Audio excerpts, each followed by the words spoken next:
వెంకటరెడ్డి గారు విశాఖలో వేల కోట్ల విలువైన భూములు ఎకరం 99 పైసలకు ఇచ్చేస్తున్నారు అని మాట్లాడుకుంటున్నాం. ఒకటి ప్రభుత్వానికి ఏదన్నా ఆదాయం రావాలి లేదా ఉద్యోగాల కల్పన జరగాలి. ఒక కంపెనీ వస్తుంది పెట్టుబడులు పెడుతుంది.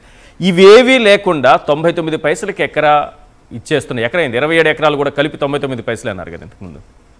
మొత్తం ఎంటైర్ 27 అట్లా చాలా కంపెనీలకు ఇచ్చేస్తున్నారు. రూపాయికి అర్ధ రూపాయికి వెళ్ళిపోతున్నటువంటి పరిస్థితి. ఏంటి దీని వెనక ఇంకేదన్నా మతలబు ఉందా? పైకి కంపెనీలు కనిపిస్తున్నాయి, కిందికి చూస్తే ఒక ఇండస్ట్రియల్ పాలసీనో లేకపోతే ఒక ఐటీ పాలసీనో కనిపిస్తోంది. కనిపించని కోణం ఇంకేదైనా ఉందా దీని వెనుక? ఈశ్వర్ గారు, ముందుగా మీకు ప్యానెల్లో ఉన్న అందరికీ అట్లానే సాక్షి టీవీ ప్రేక్షకులందరికీ నమస్కారాలు, గుడ్ ఈవినింగ్. ఒక్క విశాఖలోనే కాదు, మొన్న క్యాబినెట్ నిర్ణయం తీసుకుంది ఎంటైర్ రాష్ట్ర వ్యాప్తంగా ఎక్కడైనా కూడా 99 పైసలకు భూములు ఇవ్వడానికి ప్రభుత్వం అంగీకారం తెలుపుతాం. ఎంటైర్ రాష్ట్రంలో ఎక్కడైనా సరే. అవును, అందరికీ అట్లాగే ఇస్తున్నారా? అందరికీ ఎవరు సార్? ఎందుకు ఇస్తారు? మీకు నాకు ఇస్తారు? అందరికీ ఎవరు? ఓకే, కొందరికి 99 పైసలు ఇవ్వడానికి విశాఖపట్నమే కాదు రాష్ట్ర వ్యాప్తంగా ఎక్కడైనా, రాష్ట్ర వ్యాప్తంగా ఎక్కడైనా 99 పైసలకి ఎకరానికి ఇవ్వడానికి కేబినెట్ ఆల్రెడీ నిర్ణయం తీసుకుంది. దానికి వాళ్ళు చెప్పేది ఏంటి, మనకి కంపెనీలన్నీ వచ్చేస్తే 99 పైసలకి ఇస్తే అని చెప్పి ముందు టీసీఎస్ ని బూచిగా చూపించారు. కానీ టీసీఎస్ అనేది జగన్మోహన్ రెడ్డి గారు ప్రభుత్వం ఉన్నప్పుడే ఒప్పందం కుదుర్చుకుంది. అక్కడెక్కడ వాళ్ళు 99 పైసలకో లేదా ఎకరా ₹1,00,00,000 ఇమ్మని అడగల, అడగలేదు. ఇప్పుడు కూడా వాళ్ళు అడగలేదు. మార్కెట్ రేటు ప్రకారం ఎంతైతే నిర్ణయిస్తారో, ఎందుకంటే సపోజ్ 10 కోట్లు ఉందనుకోండి మార్కెట్ వాల్యూ, వీళ్ళకి 2 కోట్లుగా 3 కోట్లుగా ఇస్తారు ఎకరం. సో ఆ రేటు ప్రకారమే తీసుకోవాలి లెక్క ప్రకారం. అంటే మినిమం దాంట్లో ఒక 1/4 25% కాస్ట్ అనుకుంటా. అంటే 10 కోట్లు ఉంటే మినిమం 2.5 కోట్లు 3 కోట్లకి. సో ఆ దాని ప్రకారమే టీసీఎస్ కూడా ఒప్పందం కుదుర్చుకుంది. దాని ప్రకారం ఒప్పందం కుదుర్చుకుంది. జగన్మోహన్ రెడ్డి గారు ప్రభుత్వం ఉన్నప్పుడు దానికి సంబంధించిన మొత్తం అయిపోయినాయి. సో దాని అగ్రిమెంట్లన్నీ కూడా అయిపోయినాయి. కానీ వీళ్ళు టీసీఎస్ అడగకుండానే 99 పైసలకి టీసీఎస్కి ఇస్తున్నామంటే మీరు ఎవరో క్వశ్చన్ చేయడానికి లేదు కదా. అమ్మో, టాటా కంపెనీ వస్తుంది ఇక్కడికి 99 పైసలకి ఇస్తుంటే ఎందుకు అపోజిషన్ వాళ్ళు రాద్ధాంతం చేస్తారని ఉల్టా అపోజిషన్ వాళ్ళ మీద కేసి దాని వెనకాల వాళ్ళకి సంబంధించినటువంటి ఐటీ కంపెనీల ముసుగులో అప్పటికప్పుడు పుట్టుకొచ్చినటువంటి కంపెనీలకి, లేదంటే వాళ్ళ బినామీ కంపెనీలకి, రియల్ ఎస్టేట్ కంపెనీలకి దోచిపెట్టేటటువంటి పెద్ద స్కెచ్ ఇది. పెట్టుబడులు కట్టు కథలు అలియాస్ ఏదైతే దోపిడీ కథలు, పెట్టుబడుల కథలతో కట్టు కథలు అల్లేసి ఒక్కొక్క కేబినెట్ మీటింగ్ జరిగితే అసలు 1,00,000 కోట్లు పెట్టుబడి ఏడవుతుందో తెలియదు, ఆ కంపెనీ ఏంటో తెలియదు. మీరు ప్రతి కేబినెట్ మీటింగ్ చూడండి ఈశ్వర్ గారు, నేను ప్రతిరోజు చూస్తూ ఉంటాను కదా పేపరు. ఇవాళ 88,000 కోట్ల పెట్టుబడులు, 70,000 మందికి ఉద్యోగాలు అంటారు. మళ్ళీ రెండో కేబినెట్ అయిపోగానే మళ్ళీ అక్కడ 1,00,000 కోట్ల పెట్టుబడులు, 80,000 మందికి ఉద్యోగాలు. అవును, ఇదే స్టోరీ. మీరు ఇది చూస్తున్నారు. నేను కూడా ఇంకోటి గమనించాను. ప్రతి కేబినెట్ మీటింగ్ మీరు గమనించండి, ఎవరెవరికి భూములు కేటాయించడం అనే దగ్గరే ఆగిపోతుంది. ప్రజలకు ఉపయోగకరమైనటువంటి నిర్ణయాలు ఏమైనా కేబినెట్ లో జరిగినట్టు ఈ మధ్య కాలంలో వీళ్ళకి ఇన్ని భూములు, వాళ్ళకి అన్ని భూములు, వీళ్ళకి 99 పైసలకి, వాళ్ళకి ₹1, వీళ్ళకి ₹1.05. కేబినెట్ మీటింగ్ జరుగుతుంది, వాళ్ళకి సంబంధించినటువంటి కంపెనీల చేత ముందు అప్లికేషన్ పెట్టిస్తున్నారు, పెట్టించి భూములు అలాట్మెంట్. ఆ కంపెనీ ఎప్పుడు పుట్టిందో తెలుసా? ప్రజలకు ఉపయోగకరం లేని కేబినెట్ మీటింగ్లు ఇన్ని జరగడమా సార్? ప్రజలకు ఉపయోగకరంగా ప్రజలకు జరుగుతున్న నష్టాన్ని మనం మాట్లాడాలి. ఉపయోగం సెకండరీ. నిర్ణయం తీసుకున్నారా? ప్రజలకు ఉపయోగపడేటటువంటి నిర్ణయం అనేది సెకండరీ, ప్రజలకు జరుగుతున్న నష్టం అనేది ప్రైమరీ కదా. ఇప్పుడు కేబినెట్ మీటింగ్ జరిగితే ప్రజలకు ఉపయోగకరమైన నిర్ణయాలు ఉండాలి. కానీ ప్రజలకు నష్టం చేకూర్చి రాష్ట్ర సంపదను మొత్తం వాళ్ళ బినామీలకు దోచిపెట్టేటటువంటి కార్యక్రమం జరుగుతున్నప్పుడు ఖచ్చితంగా దాని మీద డిస్కస్ చేయాలి.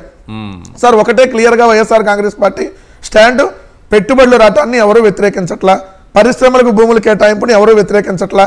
కానీ పరిశ్రమల ముసుగులో రియల్ ఎస్టేట్ సంస్థలకి అప్పనంగా 99 పైసలకి 100 కోట్ల రూపాయల విలువైన భూముల్ని ఏదైతే మీరు దోచిపెట్టి క్విట్ ప్రోకోకు పాల్పడుతున్నారో దాన్ని వ్యతిరేకిస్తా ఉన్నాం.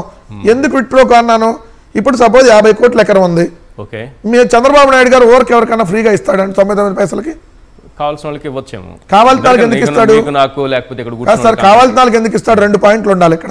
రేపు ఎలక్షన్ లో వీళ్ళకి ఇంత డబ్బులు సత్తాననేది ఒక పాయింట్, లేదా వీళ్ళకి సంబంధించిన బినామీలను ఆ కంపెనీలో డైరెక్టర్ గా యాడ్ చేసి వాటాలు పంచుకునేటటువంటి కార్యక్రమం 2వ పాయింట్.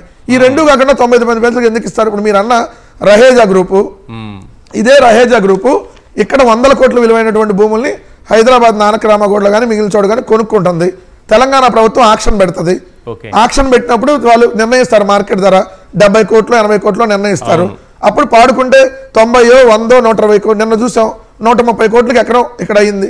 ఇక్కడ ఏదైతే కొనుక్కున్నారో అదే 2 సంవత్సరాల క్రితం అక్కడే అదే భూములు 100 కోట్లకి ఆక్షన్లో పాడుకున్నారు. దాని దగ్గర మళ్ళీ ఈ రోజు 130 కోట్లకి. మొన్నటికి మనం చూస్తే 177 కోట్లు కూడా పలికింది హైదరాబాద్ లో. సేమ్ ఇదే విశాఖపట్నంలో మీరు మార్కెట్ రేట్ 50 కోట్లు అని చెప్పి నిర్ణయించి పెడితే కనీసం 70-80 కోట్ల కన్నా ఆక్షన్లో కొంటారు. 100 కోట్లు ఆబ్వియస్లీ వెళ్తారు, మినిమం 70-80 కోట్ల కన్నా కొంటారు. కానీ మీరు ఇప్పుడు ఆ భూములు ఏం చేస్తున్నారు, 99 పైసలకి రియల్ ఎస్టేట్ వాళ్ళకి ఇస్తున్నారు. అప్పుడు వాళ్ళు ఏం చేస్తారు, వాళ్ళు కమర్షియల్ ప్రాజెక్టులు కానీ హౌసింగ్ ప్రాజెక్టులు కానీ కట్టుకొని ఆ వచ్చినటువంటి దాంట్లో షేర్లు చంద్రబాబు నాయుడు గారు వాళ్ళ బినామీలు పంచుకునేటటువంటి కార్యక్రమంగా పేదల్ని కోటీశ్వరులు చేసే కార్యక్రమంలో భాగంగా 99 పైసలకి పేదలకి అంతా ఒక ఎకరా ఇచ్చేయచ్చు కదా విశాఖపట్నంలో. సార్ పేదలకి పెద్ద సిటీల్లో అసలు ఇప్పుడు మీరు అన్న వర్సా క్లస్టర్ లిమిటెడ్ కి 60 ఎకరాలు కేటాయించారు. 60 ఎకరాలని 99 పైసలు కేటాయించారు. ఈ 60 ఎకరాల మార్కెట్ మీరు 99 పైసలని మీరు 99 పైసలకి దాన్ని కేటాయించారు. ఒకటే కేబినెట్ లో ఏదో టీసీఎస్ కి అండ్ వర్సాకి ఒకటే కేబినెట్ లో జీవో కనపడలేదు, వెతికితే కూడా ఎక్కడ జీవో కనపడదు. అది కాన్ఫిడెన్షియల్ జీవో. ఎందుకంటే ఇప్పటికి ఈ ప్రభుత్వం వచ్చిన తర్వాత 291 కాన్ఫిడెన్స్ జీవోల్ని ఈ సంవత్సరం 18 నెలల కాలంలో 291 కాన్ఫిడెన్స్ జీవోల్ని పెట్టింది. కాన్ఫిడెన్షియల్ జీవో అది రాదు బయటికి. ఆ కాన్ఫిడెన్షియల్ జీవోలో మెయిన్ గా రెవెన్యూ శాఖ సంబంధించి 130 ఉన్నాయి. అంటే ఈ భూములు కేటాయింపు, భూ సంతర్పణలే, సూపర్ భూ కబ్జాలు, భూ సంతర్పణలు ఈ రిలేటెడ్ ఉన్నటువంటి దానికి సంబంధించి 130 జీవోలు ఉన్నాయి. దాంట్లో 291 కాన్ఫిడెన్షియల్ జీవోలు ఈ ప్రభుత్వం వచ్చినాక ఇచ్చింది. మరి కాన్ఫిడెన్షియల్ గా ఎందుకు పెట్టాలి వర్షాకి? మీరు నిజంగా వర్షాకి 50 లక్షలకో 25 లక్షలు కేటాయిస్తే మరి ఆ జీవో ఇప్పటి వరకు ఎందుకు ఇవ్వాలా? వర్షా క్యాబినెట్ నిర్ణయం తీసుకుంటే 60 ఎకరాలు ఇచ్చింది. ఇచ్చినప్పుడు ఎందుకు బయటకు రానేలంటే అది కాన్ఫిడెన్షియల్ జీవోగా పెట్టారు. ఎందుకు? ఈలోపు ఆల్రెడీ వెళ్ళి అది ఇష్యూ అయింది కాబట్టి అక్కడికి వెళ్ళారు. అపార్ట్మెంట్ లో రెసిడెన్షియల్ ఫ్లాట్ లో అడ్రస్ ఉంది. అది రిజిస్టర్ అయినటువంటిది ఫిబ్రవరిలో, కంపెనీ ఫిబ్రవరిలో రిజిస్టర్ అయ్యి ఏప్రిల్లో భూ కేటాయింపు జరిగింది. 2 నెలల్లో వాళ్ళ మూలధనం చూస్తే 9,10,000 9,10,000 ఉన్న కంపెనీ అంటే ఈశ్వర్ గారు పెట్టుబడి ఎంత పెట్టింది? 5,728 కోట్లు పెట్టుబడి పెట్టిందంట. దానికి 60 ఎకరాలు కేటాయించారు. మార్కెట్ విలువ ఈ రోజు అక్కడ ఎకరం 50 కోట్లు. అంటే మీరు వర్షాకి కేటాయించినటువంటి భూమితో 3,000 కోట్ల రూపాయల భూమి. అది నిజంగా మీరు ఆక్షన్ పెట్టి అమ్మితే 3,000 కోట్లు వచ్చాయి. ఎన్ని మెడికల్ కాలేజీలు వస్తాయి తెలుసు కదా? 6 మెడికల్ కాలేజీలు వచ్చాయి. వర్షాకి ఇచ్చిన భూములతో 6 మెడికల్ కాలేజీలు కట్టొచ్చు. 99 పైసలు మీరు వాళ్ళకి ఇచ్చింది. ఎకరం 99 పైసలు వేసుకున్నా 60 రూపాయలు. ఇక్కడ 3,000 కోట్లు. ఎన్ని మెడికల్ కాలేజీలు? 6 మెడికల్ కాలేజీలు కట్టొచ్చు. మీరు ఏది తీసుకున్న లింక్ మళ్ళీ మెడికల్ కాలేజ్ దగ్గరికి వెళ్తారు. ప్రజలకు అవసరమైన గారిని మెడికల్ కాలేజీల విషయంలో మీరు ఏదైనా తీసుకురండి, అక్కడికి తీసుకెళ్లి తగిలించి ఆయన ఆపగలుగుతున్నారు. చూడు, చిన్నది సార్. ఇప్పుడు లుల్లు దగ్గరికి వెళ్దాం. లుల్లు ఇక్కడ మంజీరామాల్ అని చెప్పి మీకు జేఎన్టీ కూకట్పల్లి నుంచి హైటెక్ సిటీ వెళ్ళే రూట్ లో ఉంటది. సో ఆ మంజీరామాల్ని కొనుక్కున్నారు వాళ్ళు. తెలంగాణ ప్రభుత్వం ఎక్కడ £1 రూపాయి కూడా ఇవాళ రాయితీ. ఆ మంజీరామాల్ ఉంది అక్కడ ఆల్రెడీ. చెప్పాలి మీకు, జగన్మోహన్ రెడ్డి గారు అనేక కంపెనీలు తరిమేశారట. అందులో లూలు ఒకటట.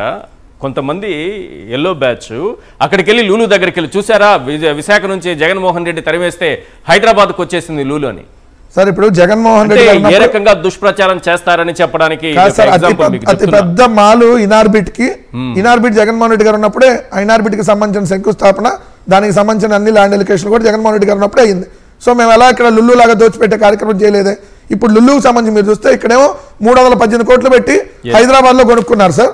అట్లానే గుజరాత్ లో 500 కోట్లు పెట్టి కొనుక్కున్నారు, స్థలం కొనుక్కున్నారు అక్కడ 500 కోట్లు. కానీ ఇక్కడ మీరు చూస్తే లుల్లుకి సంబంధించి వాళ్ళు 13.43 ఎకరాలు, దాదాపు ఇది 100 నుంచి 150 ఎకరాలు సార్. హార్బర్ భూములు, హార్బర్ పార్క్ భూములు అని విశాఖలో అత్యంత కాస్ట్లీ భూములు. 100 కోట్ల నుంచి 150 కోట్లు ఎకరం. అక్కడ 13 ఎకరాలని ఎకరం 50 లక్షలు లీజుకి చొప్పున ఇచ్చారు. అది కూడా ఏంటి, మొదటి 3 సంవత్సరాలు £1 రూపాయి కూడా కట్టేటటువంటి పని లేదు. వాళ్ళు మాలు స్థాపించిన తర్వాత కట్టాలి. దాంతో పాటుగా 200 కోట్ల పైగా రాయితీలు వాళ్ళకి సంబంధించి. మరి ఇది ఒక్కటే కదా సార్. ఇప్పుడు మీరు చూస్తే ఇక్కడ వర్షాకి భూములు కానీ లుల్లుకి కానీ, లేదంటే ఇక్కడ మీరు అన్నట్టుగా ఒక సెకండ్ రహేజాకి సంబంధించిన మీరు చెప్పారు. ఇంకొకటి ఏఎన్ఎస్ఆర్ గ్లోబల్ కార్పొరేషన్ లిమిటెడ్ అని సార్. ఎవరో నీ పేరు అన్నారా? ఈ ANSR global corporation limited Bengaluru, వీళ్ళకి 10 ఎకరాలు 99 పైసలకు ఇచ్చారు సార్ విశాఖలో. మధురవాడలో 10 ఎకరాలు. వాళ్ళంట 1000 కోట్లు పెట్టుబడి పెడతారంట, 10,000 ఉద్యోగాలు వస్తాయంట. ఏం ఉద్యోగాలు వస్తాయి? వీళ్ళు చెప్పేటటువంటి ఉద్యోగాలు కట్టుకాలను చూస్తే ఓర్వకల్లో ఎలిప్ 36 కోట్లు పెట్టుబడి పెడితే 3,000 మందికి ఉద్యోగాలు వస్తాయంట, ఎకరం 10 లక్షల కాడికి. ఇంకా మీరు చెప్పారు కపిల్ చిట్ ఫండ్ కి సంబంధించి కీలకం. Kapil chit funds and HMTV ఈ రెండు ఒకలే. వీళ్ళకి సంబంధించినటువంటి హౌసింగ్ ప్రాజెక్ట్ కి అంటే రియల్ ఎస్టేట్ వ్యాపారానికి సంబంధించి 30 ఎకరాలను ఇస్తే అక్కడ ఎకరం 1.5 కోటి ఇచ్చారు. అక్కడ మీరు మార్కెట్ వాల్యూ దాదాపుగా 3,000 కోట్లు ఉంది సార్. టీవీని ఎలా మేనేజ్ చేయాలో చూసి నేర్చుకోండి సార్ మీరు ఇప్పటికైనా.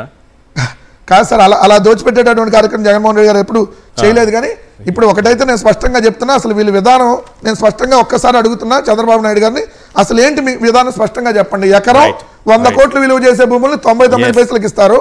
మెడికల్ కాలేజీ హాస్పిటల్ భూములు ఎకరం 100 రూపాయలకి అప్పనంగా ఇచ్చేస్తారు.